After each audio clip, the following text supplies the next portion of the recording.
Hola, ¿qué tal, amigos de nuestro desafío de la Biblia en un año? No había tenido la oportunidad de saludarlos en este año nuevo, pero aprovecho el momento para desear que la presencia y la bendición de Dios nos acompañen durante todo este año. Y dicho esto, vamos a iniciar o continuar con nuestro desafío 2026 de la Biblia en un año. El capítulo del día de hoy es el capítulo 19, estamos en nuestro día 19 y se llama Tu posesión más valiosa. Rak nació en el contexto de una familia brahmánica, la casta más alta en el sistema de castas de la India. A los 23 años conoció a Jesucristo y su familia lo desheredó. Rompieron la relación con él, pues para ellos su hijo estaba muerto. Incluso llevaron a cabo un servicio fúnebre en su nombre. Ninguno de sus padres ni sus hermanos o hermanas volvió a hablar con él otra vez. Durante varias semanas deambuló por las calles de Bangalore, prácticamente no tenía alimentos para comer. Caminaba todo el día y dormía en el parque durante la noche. Y así comenzó una nueva vida. Empezó a hablar de su nueva fe. Por medio de él, miles de personas encontraron a Jesús. Incluso llegó a liderar un movimiento de oración de 3 millones de personas. Increíble, 3 millones de personas. Luego, durante varios años, tuvimos el privilegio de contar con él como director nacional de Alfa en India. Tiempo atrás nos dijo que ha tenido una vida bendecida y que Dios ha compensado con creces sus pérdidas, aunque dejó todo. En Jesucristo encontró la perla de gran valor. Las relaciones son tu posesión más valiosa. Hay una relación para la que fuiste creado. Esta es la perla más valiosa de todas. Merece vender todo lo que tengas a fin de hacerse de ella. Vamos a ir a la palabra en el Salmo 11, versículos del 1 al 7. Recuerden que vamos a leer en la Nueva Biblia de las Américas. En el Señor me refugio. ¿Cómo es que ustedes le dicen a mi alma? Huye como ave al monte, porque los impíos tensan el arco, preparan su flecha sobre la cuerda para disparar en lo oscuro a los rectos de corazón. Si los fundamentos son destruidos, ¿qué puede hacer el justo? El Señor está en su santo templo, el trono del Señor está en los cielos. Sus ojos contemplan sus párpados, examinan a los hijos de los hombres. Señor, prueba al justo y al impío, y su alma aborrece al que ama la violencia. Sobre los impíos hará llover carbones encendidos. Fuego, azufre y viento abrasador será la porción de su copa, pues el Señor es justo, Él ama la justicia. Los rectos contemplarán su rostro. Amén. Bueno, con este salmo vamos a ir directo a nuestro primer punto del día, la presencia íntima de Dios. Aún en los momentos más difíciles de tu vida, puedes experimentar la presencia íntima de Dios. David estaba en una crisis. Le aconsejaron huir y ocultarse en las montañas. Su respuesta fue decir, en el Señor hallo refugio. ¿Cómo pues se atreven a decirme, huye al monte, como las aves? El Salmo también concluye enfocándose en una relación con Dios, con la promesa de que los íntegros contemplarán su rostro. David utiliza el lenguaje metafórico para ilustrar un cuadro de la presencia íntima de Dios. Su experiencia y su deseo de una relación con Dios encierran el comienzo y el final de este salmo. No existe otro lugar seguro. Nada es más valioso en la vida, ni nada en este mundo Nada que este mundo ofrezca que pueda compararse a la presencia íntima de Dios, contemplar su rostro. Oremos. Señor, hoy quiero refugiarme en ti. Deseo ver tu rostro. Pido que suplas los anhelos profundos de mi corazón con tu presencia íntima. Y aún, Señor, que en medio de los avatares, las tormentas de la vida, yo pueda correr a tus brazos como mi refugio perfecto, porque tú eres mi escondite perfecto. En el nombre de Jesús, amén.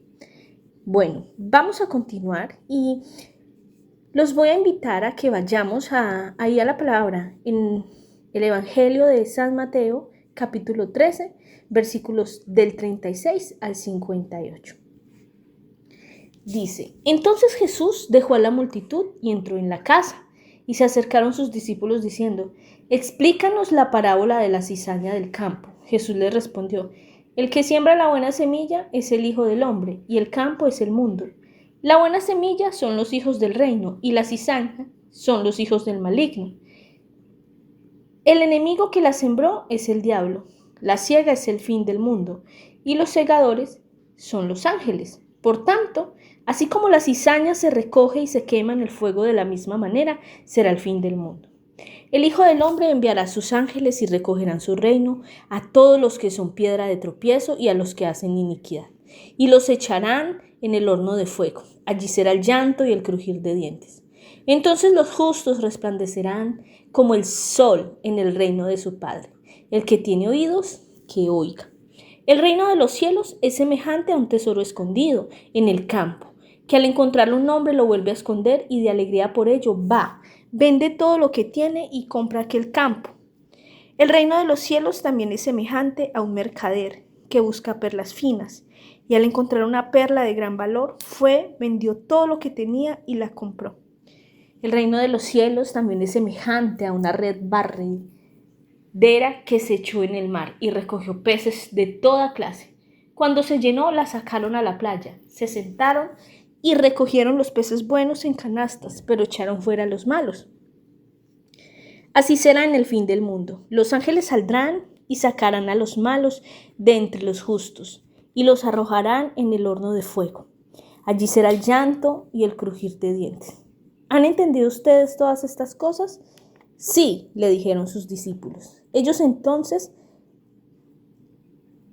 les dijo Jesús: por eso todo escriba que se ha convertido en un discípulo del reino de los cielos es semejante al dueño de la casa que saca de su tesoro cosas nuevas y cosas viejas. Sucedió entonces que cuando Jesús terminó estas palabras, se fue de allí, y llegando a su pueblo les enseñaba en la sinagoga de ellos, de tal manera que se maravillaban y decían: ¿dónde obtuvo tal sabiduría y estos poderes malignos? ¿No es este el hijo del carpintero? ¿No se llama su madre María y sus hermanos Jacobo, José, Simón y Judas? ¿No están todas sus hermanas con nosotros? ¿Dónde pues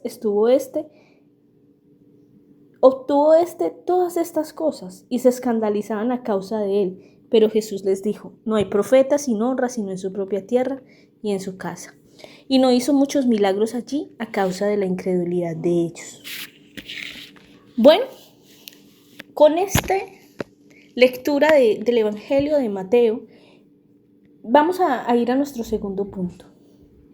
Es conocer al Hijo de Dios. Algunas personas buscan de forma desesperada y entonces encuentran a Jesús. Otras, como yo, casi se tropiezan en el camino hacia el encuentro. Pero cuando uno halla el tesoro, bien merece la pena dejarlo todo.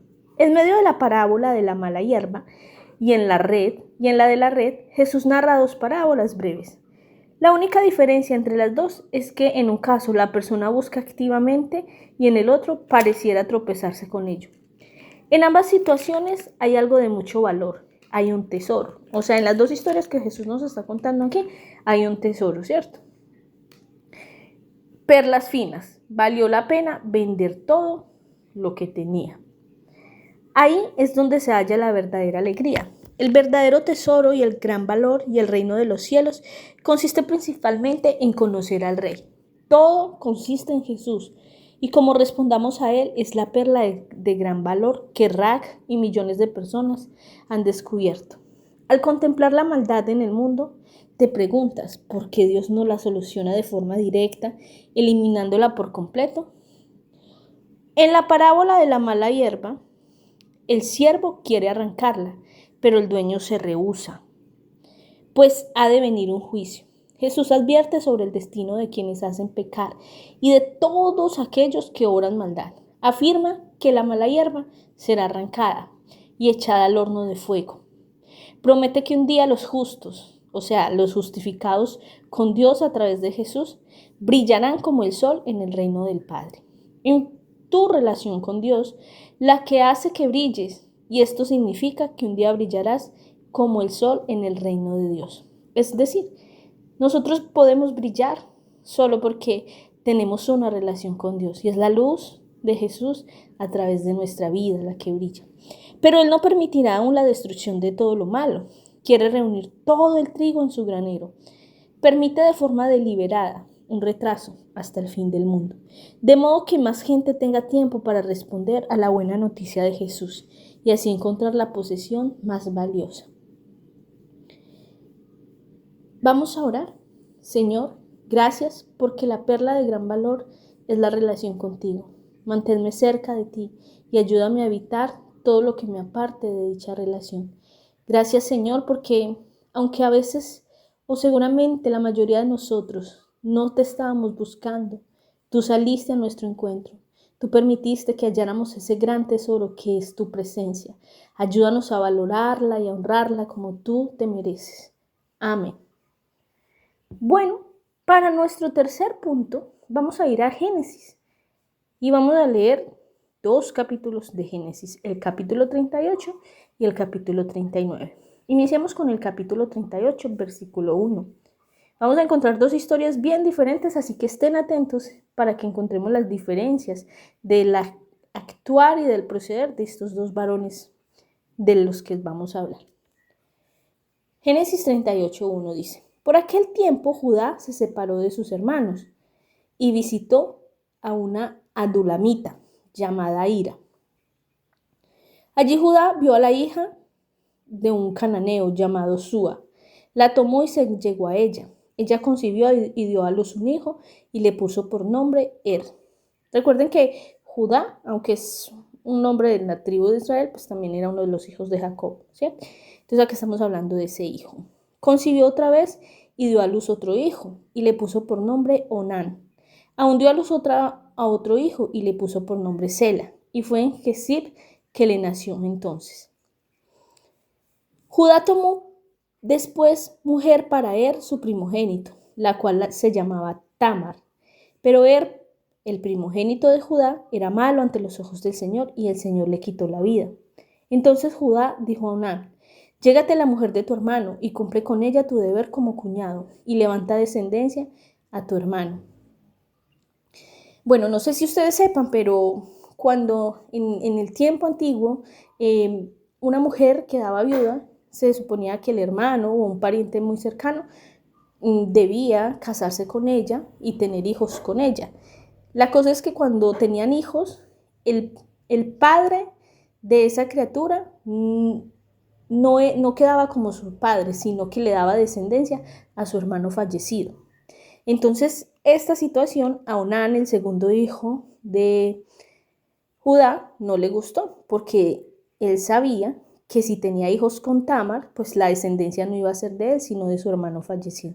Entonces dice el versículo 9, y Onán sabía que la descendencia no sería suya. Acontecía que cuando se llegaba la mujer de su hermano, derramaba su semen en tierra para no dar descendencia a su hermano. Pero lo que hacía era malo ante los ojos del Señor. También a él Dios le quitó la vida. Entonces Judá dijo a su nuera: Quédate viuda en casa de tu padre hasta que crezca mi hijo Sela, pues pensaba: temo que él muera también como sus hermanos. Así que Tamar se fue y se quedó en casa de su padre. Pasaron muchos días y murió la hija de Súa, mujer de Judá. Y pasado el duelo, Judá subió a los trasquiladores de sus ovejas en Timar. Él y su amigo Hira, el adulamita, y se lo hicieron saber a Tamar diciéndole: Mira, tu suegro sube a Timat a trasquilar sus ovejas. Entonces ella se quitó sus ropas de viuda y se cubrió con un velo, se envolvió bien y se sentó a la entrada de Naín, que está en el camino de Timat, porque veía que Sela había crecido y ella aún no había sido dada a él por mujer. Cuando la vio Judá pensó que era una ramera, pues se había cubierto el rostro, y se acercó a ella junto al camino y le dijo: Vamos, déjame estar contigo, pues no sabía que era su nuera. ¿Qué me darás por estar contigo?, le dijo ella, y él le dijo: Yo te enviaré un cabrito de las cabras del rebaño, respondió Judá. ¿Me darás una prenda hasta que lo envíes?, le dijo ella. ¿Qué prenda tengo que darte?, preguntó Judá. Tu sello, tu cordón y el báculo que tienes en la mano. Y él se los dio y se llegó a ella, y ella concibió de él. Entonces ella se levantó y se fue, se quitó el velo y se puso sus ropas de viuda. Cuando Judá envió el cabrito por medio de su amigo el adulamita para recobrar la prenda de mano de la mujer, no la halló. Y preguntó a los hombres del lugar, ¿dónde está la ramera que estaba en Enaim junto al camino? Aquí no había ninguna ramera, le dijeron ellos. Él volvió donde Judá y le dijo, no la encontré. Además, los hombres del lugar dijeron que aquí no había ninguna ramera. Entonces Judá dijo, que se quede con las prendas para que no seamos causa de burla. Ya ves que envié este cabrito y tú no la has encontrado. Y a los 3 meses informaron a Judá diciendo, tu nuera Tamar ha fornicado y ha quedado encinta a causa de las fornicaciones. Sáquenla y que sea quemada, dijo Judá. Cuando la sacaban, ella envió a decir a su suegro, del hombre a quien pertenecen estas cosas estoy encinta. Recuerden que ella se había quedado con algunas posesiones de Judá como una garantía de que había estado con él y que él iba supuestamente pues a pagar el cabrito, pero ella no estaba buscando ningún cabrito ni nada, sino quedar embarazada de él. Dice, del hombre a quien son estas prendas, de ese hombre estoy encinta. Y añadió, le ruego que examine y vea de quién es este sello, este cordón y este báculo. Obviamente Judá lo reconoció y dijo, ella es más justa que yo, por cuanto yo no la di por mujer a mi hijo Sela. Y no volvió a tener más relaciones con ella. Y sucedió que al tiempo de dar a luz había mellizos en su seno. Aconteció además que mientras daba luz, uno de ellos sacó su mano, y la partera le tomó y le ató un hilo escarlata en la mano diciendo, este salió primero.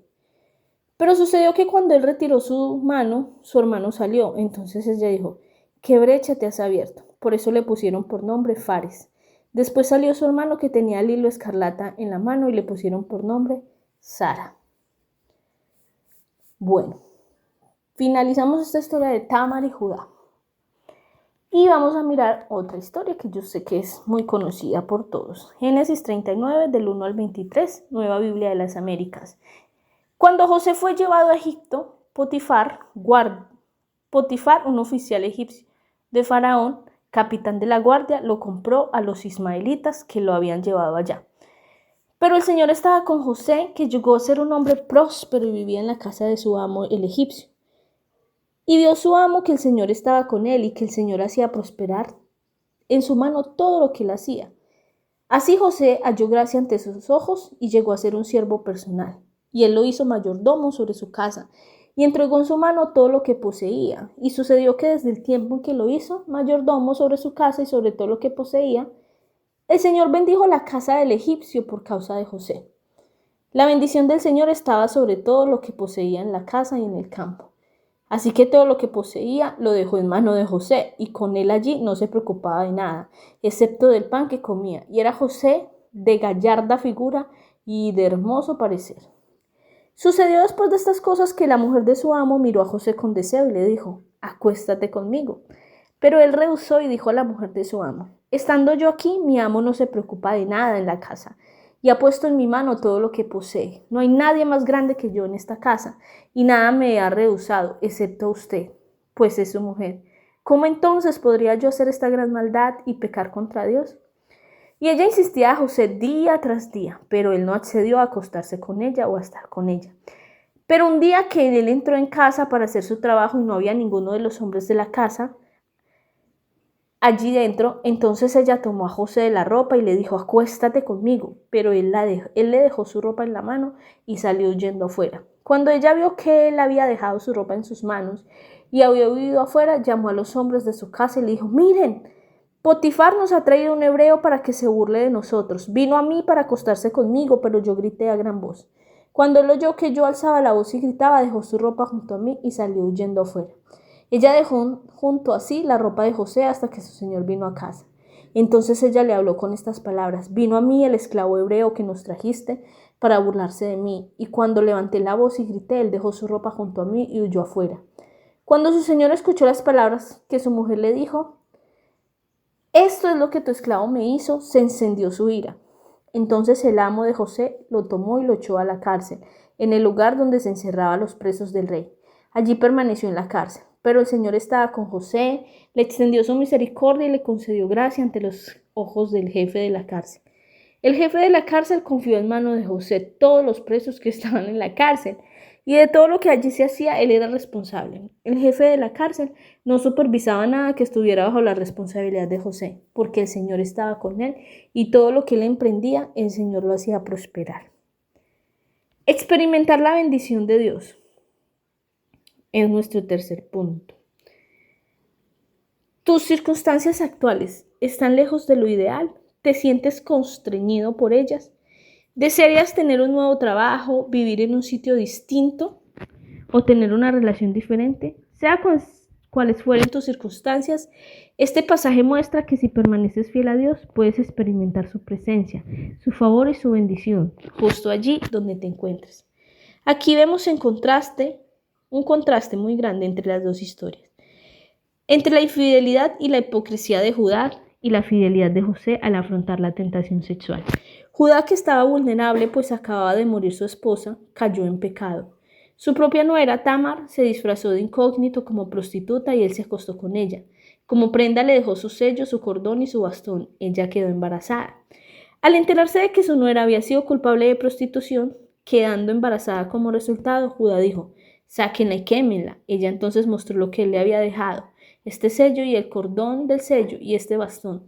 Judá fue sorprendido y se dio cuenta de su propia hipocresía y su pecado. La gracia de Dios es extraordinaria. Fares, uno de los hijos que nació como resultado de este incidente, se menciona la genealogía de Jesús. Para eso ustedes pueden mirar en Mateo capítulo 1, versículo 3. Allí aparece mencionado Fares. En su gracia, Dios usa para bien aquello que el diablo se propuso para mal. El pecado de Judá se contrasta con la rectitud de José. El Señor estaba con José y las cosas le salían muy bien. Potifar, al ver que el Señor estaba con José y le daba éxito en todo lo que hacía, lo puso a cargo de toda su casa. Como resultado, el Señor bendijo dicho hogar. La expresión "el Señor estaba con José" aparece 4 veces en este pasaje. No obstante, el hecho de que el Señor esté contigo no impide que enfrentes la tentación. José enfrentó gran tentación. La esposa de Potifar intentó seducirlo para que se acostara con ella, pero él se negó rotundamente. Entendía que ceder ante dicha tentación implicaba un pecado contra Dios y Potifar, su empleador. ¿Cómo podría yo cometer tal maldad y pecar así contra Dios?, decía José. No solo rehusó acostarse con ella, sino que también rechazó estar cerca de la tentación. José nos muestra un gran ejemplo sobre cómo lidiar con la tentación. La mejor manera de resistir la tentación es huir de ella. Esto nos lo dice claramente el apóstol Pablo en 2 de Timoteo 2:22. Si enfrentas gran tentación, toma medidas radicales y, como José, huye. La esposa de Potifar lo agarró de su manto y le dijo nuevamente: acuéstate conmigo. Pero José, dejando el manto en manos de ella, salió corriendo de la casa. Observa el contraste con Judá. Él dejó su sello, su cordón y su bastón en manos de Tamar. Era la prueba de su culpabilidad. En cambio, José abandonó su manto en las manos de la esposa de Potifar. Ella lo usó para probar la culpa de José, aunque en realidad era la prueba de su inocencia. Pese al hecho de que el Señor estaba con José y haber resistido la tentación, él sufrió una terrible injusticia, terminando confinado en una prisión. Perdió la capacidad de moverse libremente, pero jamás perdió su libertad. El Señor estaba con él incluso en la cárcel. Hizo que se ganara la confianza del guardia de la cárcel. Este oficial puso a José a cargo de todos los prisioneros y de todo lo que allí se hacía. Como el Señor estaba con José y hacía prosperar todo lo que él hacía. Esto solo lo puede hacer Dios, ustedes imagínense. O sea, José era un preso más, pero al fin y al cabo, la presencia de Dios sobre él era tan fuerte que le dio gracia delante de la guardia, y no solo fue un preso, antes terminó siendo como que cuidaba a los otros presos. Imagínense el nivel de confianza que José ganó allá. Tus circunstancias quizás no sean óptimas. Por ejemplo, podrías sentir como si estuvieras en prisión o estar literalmente encarcelado o confinado como prisionero en tu empleo. Tu problema de salud o una relación difícil u otras circunstancias.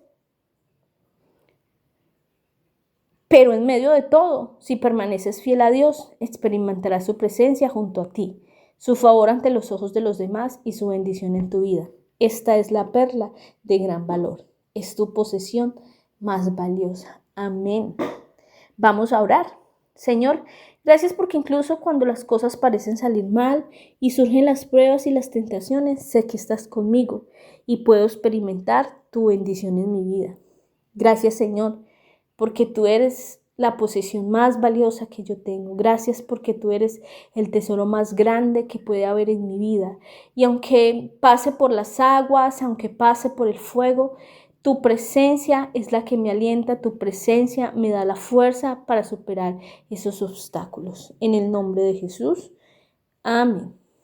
Bueno, y para ir cerrando, recordemos que la pastora Pipa añade, no se puede mantener a una buena persona en el fracaso. Dios estaba con José aun cuando todo salía mal. No tenía que rescatarlo forzosamente de su situación particular, sino que la utilizó para bien. Dios obraba en el carácter de José. Todo formaba parte de su preparación. Amén, así es. Vemos que acá se cumple lo que dice la palabra de que a los que amamos a Dios todas las cosas nos ayudan a bien. Esto es a los que conforme a su propósito han sido llamados. Y aún las situaciones difíciles, Dios las usa a nuestro favor. Y tenemos que tener esa certeza de que aunque estemos en dificultades, aunque estemos derribados, como dice Pablo, no estamos destruidos. Y no dejará Dios para siempre caído al justo. Amén. Bueno, recuerden que este devocional fue escrito por el pastor Nicky Gamble de la iglesia HTV y la voz de quien nos acompañó en este podcast es de Stephanie Osorio García. Hasta un próximo encuentro, espero que estén todos muy bien.